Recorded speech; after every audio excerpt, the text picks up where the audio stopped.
La nostra è una grande soddisfazione, abbiamo intercettato appunto questi 450.000 euro, è il primo segno che vogliamo dare anche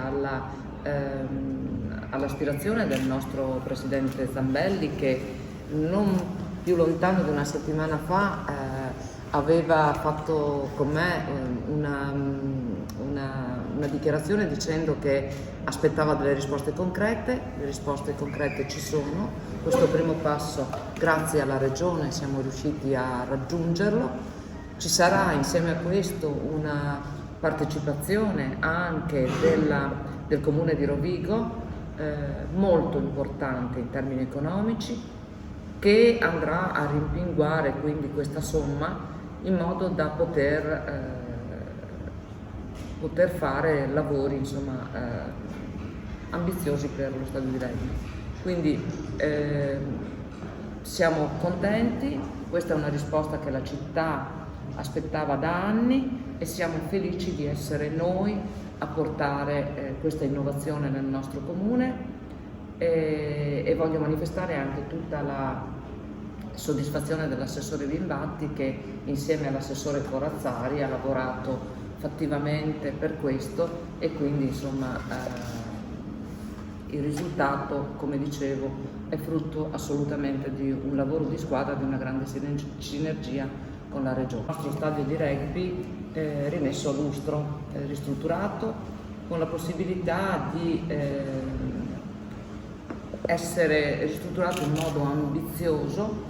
e ospitare quindi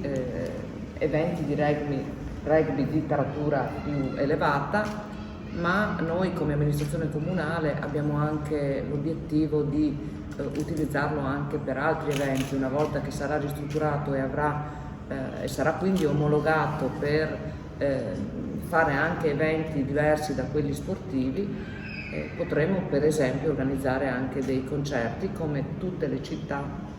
che hanno a disposizione degli spazi per poter fare appunto anche eventi di taratura importante. È una bella giornata. Il primo ringraziamento va alla società con la quale abbiamo già da tempo avviato un confronto sulle progettualità per implementare e ristrutturare lo stadio Battaglini, e abbiamo sin da subito ragionato quali potevano essere gli strumenti per dare un sostegno a questa progettualità.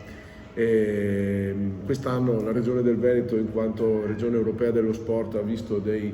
contributi straordinari nel settore dell'impiantistica sportiva. Un primo bando per 8 milioni di euro è stato erogato ai piccoli interventi di manutenzione degli impianti sportivi. Per la cronaca, c'è una fame incredibile di risorse da parte degli enti locali per ristrutturare l'impiantistica sportiva. Fate conto che sono arrivate domande per 18 milioni di euro di interventi, oltre 330 comuni che hanno fatto richiesta. Perciò già oggi vi do una notizia, annuncio che l'impegno del bilancio sarà quello di dare continuità a questa graduatoria per anche l'anno prossimo, e quindi andare a scorrere grande parte di questa graduatoria rispetto agli piccoli interventi di manutenzione sul territorio. Una quota invece delle risorse che avevamo destinato all'impiantistica abbiamo voluto dedicarla all'impiantistica d'eccellenza, e in questo caso questo plafond vedeva la possibilità di fruire, di ottenere finanziamenti fino ad un massimo di 500.000 euro come da previsione di bando. Ora, questo contributo di 450.000 euro che arriva grazie al lavoro che abbiamo fatto in stretta sinergia con l'amministrazione comunale è una dotazione importante che permetterà di avviare un primo stralcio di quei lavori che saranno, come vi spiegherà poi dopo la società, che saranno necessari affinché la riqualificazione del Battaglini lo possa permettere a questa struttura di avere tutte le caratteristiche anche di ospitare delle manifestazioni